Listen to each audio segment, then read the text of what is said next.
कल हमने यहां तक पढ़ लिया था, यहां से यहां तक।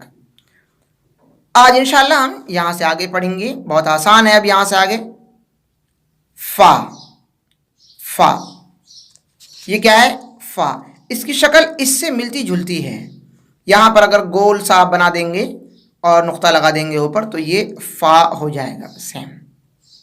ये गोल नहीं होता है लेकिन ये लंबा होता है इसकी तरह पर। ये गोल, इसको बहुत सारे लोग लिख देते हैं, वो सही नहीं है। कॉफ ये गोल होता है। कॉफ इसको आप ऐसे निकालें, कॉफ। ये काफ हल्का, काफ इसको ऐसे ही पढ़ाते हैं वो लोग, छोटा काफ बड़ा काफ, वो सही नहीं है।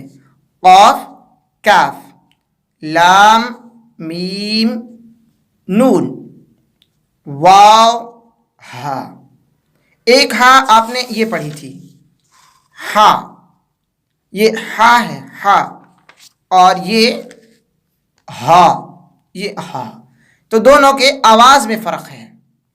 ये हमजा है लेकिन इसकी जो आवाज है वो अ झटके के साथ अ, या।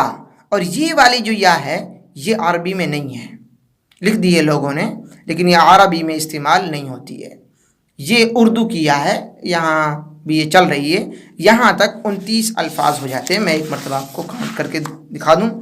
1 2 3 4 5 6 7 8 9 10 11 12 13 14 15 16 17 18 19 20 21 22 23 24 25 26 27 28 29।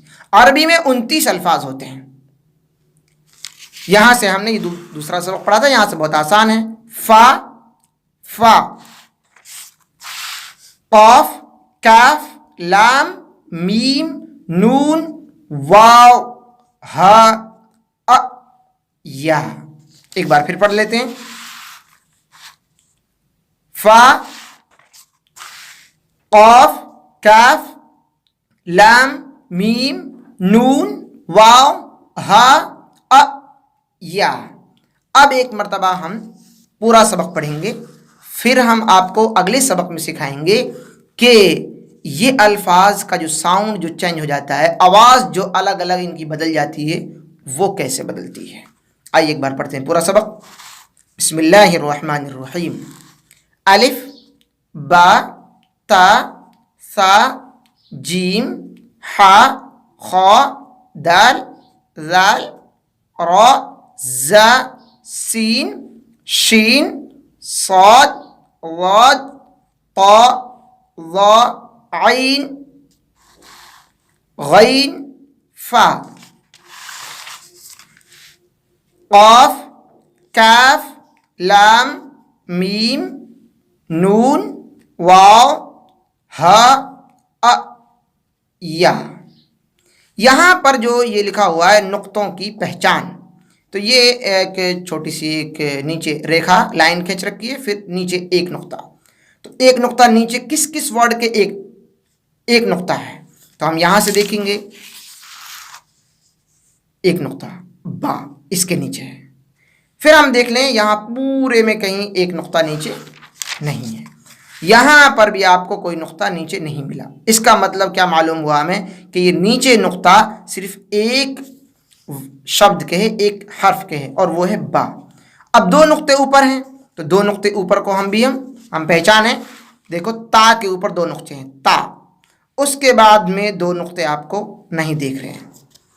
यहां देखते हैं हम, तो यहां दो नुक्ते हैं, कॉफ, उसके बाद नहीं है। तो मालूम हुआ कि ये जो दो नुक्ते हैं ये दो हर्फ के ऊपर आते हैं, एक तो कॉफ और एक ता।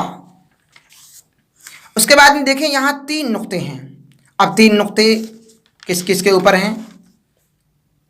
सा, ये सा के ऊपर तीन नुक्ते हैं।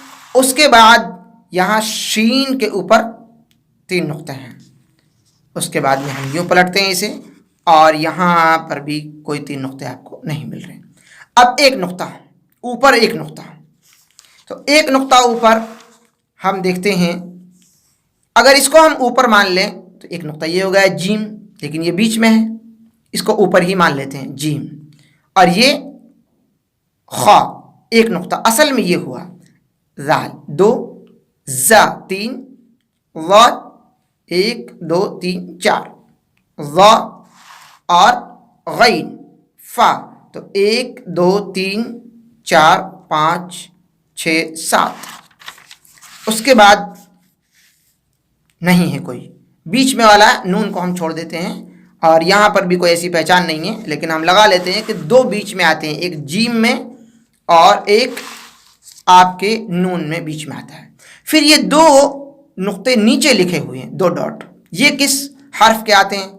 अगर आप यहाँ से यहाँ तो देखेंगे तो यहाँ पर भी कोई ऐसा हर्फ नहीं है जिसके नीचे दो नुक्ते हों, और फिर यहाँ पर भी कोई ऐसा हर्फ नहीं है जिसके नीचे दो नुक्ते हों। लेकिन आप देखेंगे यहाँ पर दो नुक्ते हैं, यहाँ लिखा हुआ है। अगर मैं इसको आपके लिए इसको नज़दीक करूँ, बिल्कुल देखो, यहाँ पर दो नुक्ते हैं, ये दो नुक्ते हैं। तो या के नीचे कुरान मजीद में दो नुक्ते होते हैं, इसलिए यहाँ पर ये पहचान। तो हमने आज हर्फ भी अरबी के मुकम्मल कर लिए और उनके नुक्तों की जो पहचान थी वो भी हमने सीख लिए। अब हम आगे इस नूरानी कायदे को आगे आपके लिए इंशाअल्लाह पढ़ाएंगे, अल्फाज के हरूफ की पहचान भी आपको कराएंगे।